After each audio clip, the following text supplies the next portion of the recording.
this is the realest thing I've ever done.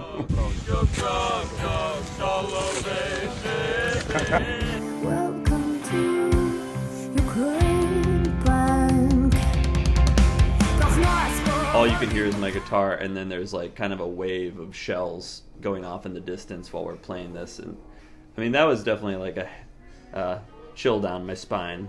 You have the complete and utter attention of 100 Ukrainian soldiers, 80 to 100 Ukrainian soldiers who are fixed eye contact on us, many of them with their faces covered. They kind of have this numbness too that I'm describing, but their armor is way thicker because they're out there every day.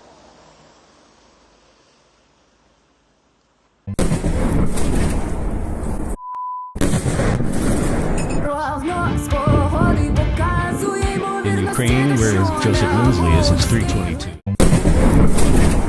Hi, Joe Lindsley, Benya Stewart. That's right. Here in Kyiv, the capital of Ukraine.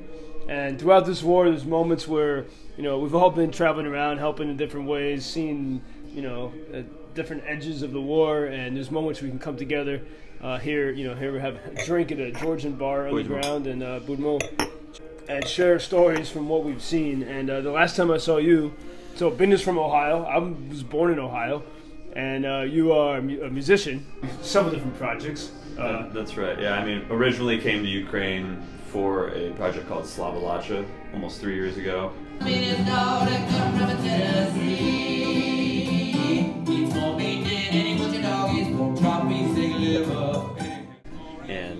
this is now my 4th time in Ukraine. And 2nd time in the war. Since the war. It's since pretty the amazing, invasion, man. You've come here twice in the war. And then last time I saw you, we were in Kyiv. And the next day, you guys were taking off for the hot spots, for Donetsk and the Donbass. And you didn't quite know where you were going. And I remember my first time, or every time going there, you feel some apprehension. You don't know what to expect. You know you're going into the war. The main administration building of this place.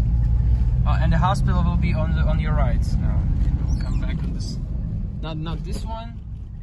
So I heard a little bit. I saw some footage you were playing with the troops, but it turns out you went to Bakhmut, which at the time no one knew how it was. I mean, it was bad. I was there in June and it was scary, but now it's one of the worst spots anywhere. Yeah, I mean, we drove through Bakhmut too. I mean, the soldiers we were with wanted to show us, at least from their perspective, the safe part of Bakhmut, which is still super bombed out, but from it, it was secure from their perspective at least, and so we suited up with bulletproof vests and helmet and all that, and they really wanted and Brett. So this whole project has really been myself and Brett Hill, both from Ohio. Yeah. Brett's from Dayton. I'm from Athens. And Bakhmut is a city. It's like the Russians have been targeting this place. They've been on the edge of it since June. Yeah. When I was there last. And they've been unable to advance into it, and they just shelled the hell out of it. Yeah, they've been able to cause a lot of destruction. I mean, there's so many apartment buildings that are just in ruins, and there's still people living in them, in some of them. And that's really what the soldiers wanted to show us, like how much has been destroyed just of civilian targets, right? Did you see people walking around the streets? A few, but it's pretty quiet. Yeah. It's really quiet right there. I mean, I have a bunch of footage driving around town, and there's a few people out, but there's not a lot of food. How was that for you all of a sudden you've been in Ukraine in the war, but then all of a sudden you're there, you're at the war, you're at the front. How was that for you? I think, I don't want to talk for Brett too much in this, but I feel like he and I both experienced kind of like putting on a bit of like emotional armor before we went out there, and so there was kind of a feeling of numbness throughout a lot of it, where it was almost like where I would typically be a really open, vulnerable person, I was kind of more reserved, and it was like maybe not. I didn't want to be like too overcome out in that situation. I wanted to kind of experience it and then come back and like process it. So I'm glad to be doing this with you. Because you had military escort and you brought supplies. You guys raised money with your concerts in Ohio, and then you not only brought supplies but you brought music to the soldiers. So that's right. Yeah. You were in a camp or a soldiers camp outside of Bakhmut. Yeah. So we stayed with soldiers 2 nights. 2 nights you stayed out there. Yeah, in a little house, which I won't disclose the location of, but. So the first night we arrived really late at night because on the way there, our van was like, of course, almost out of diesel, and we had to make a pit stop, and luckily found a little encampment of soldiers who were willing to give us some diesel, and then heard a beautiful loon in the darkness of Bakhmut, and everything is so silent out there except for, well, it's silent, but we were seeing shelling way in the distance. You couldn't hear it. Couldn't really hear it, yeah. So, you know, creating quite a spooky vibe. I mean, this is almost like Halloween that we were out there. And finally get to the house, and the soldiers have, like, cooked a dinner for us, and we brought, you know, beers, and so we had this nice evening, like, kind of getting to know them. Went to bed pretty early.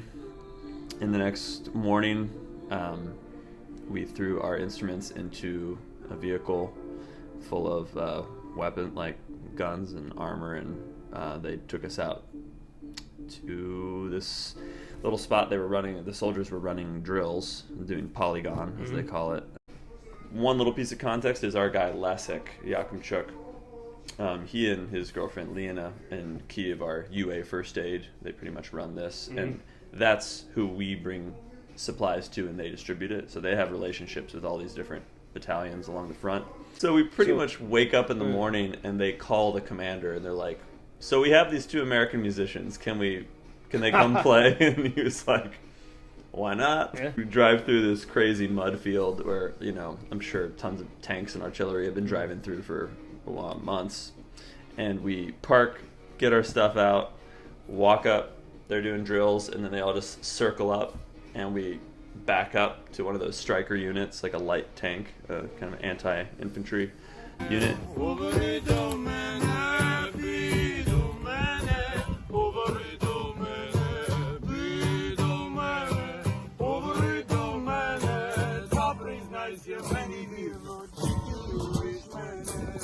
And then we played Oyu Hayu Pridunayu, which is like every Ukrainian knows this song.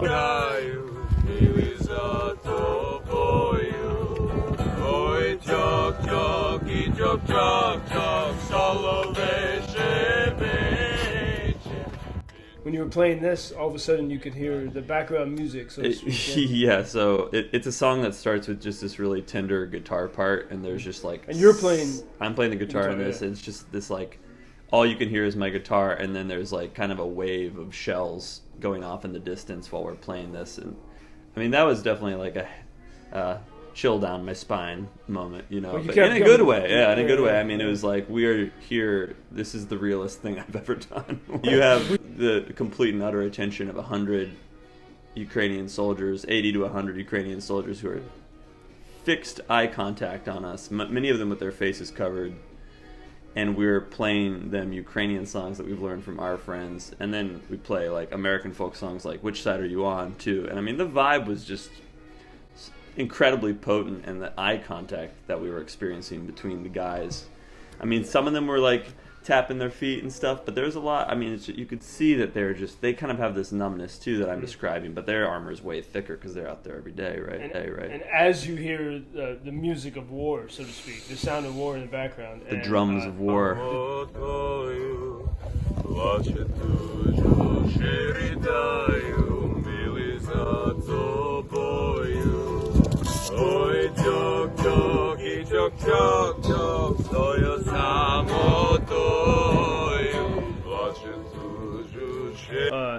And man, just to think, like, you were in comfortable Ohio, and then twice in the war. And true. I mean, it's crazy too. I mean, JB and I were just talking about how close it is, really, from Kiev to Bakhmut. I mean, it's like not that long of a trip.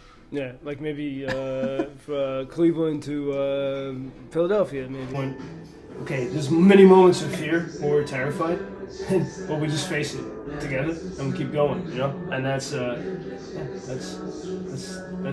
how you get pictured. Yeah, I often think about how, like, I mean, I studied classics in school, so ancient Greek warfare, the phalanx, you know, many ranks of spearmen facing out, and the guys in front are the ones who are going to get hit pretty much. But the strength of the phalanx isn't actually the guys in front; it's everyone behind pushing forward. It's like the whole mass, and that's what it feels like to be in Ukraine right now. And that's why I keep coming back, because it's again the realest thing I've Realest ever thing. done, Yeah. right? And fortunately or unfortunately, it's like our ability and our capacity to do what we've been doing is so based in going back to the U.S. and fundraising there. Like, we can't not do that because the music is really potent and it feels amazing to lift spirits, but like, we want to bring supplies too. I mean, that's like this really strong practical thing we can do, and the two together, strengthen each other And, too. so thanks for listening, Joe Lindsley, Ukrainian Freedom News. Benya Stewart, yeah. Both Pleasure from to be Sons of here. Ohio, both here in Ukraine. That's right. Man, congratulations on your mission. Welcome back to Kyiv.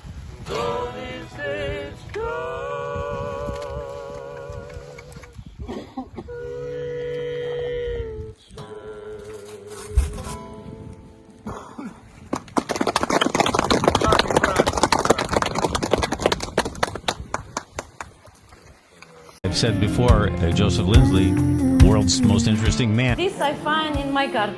It's peace from rocket. Help us to win in this shitty war. Ukraine.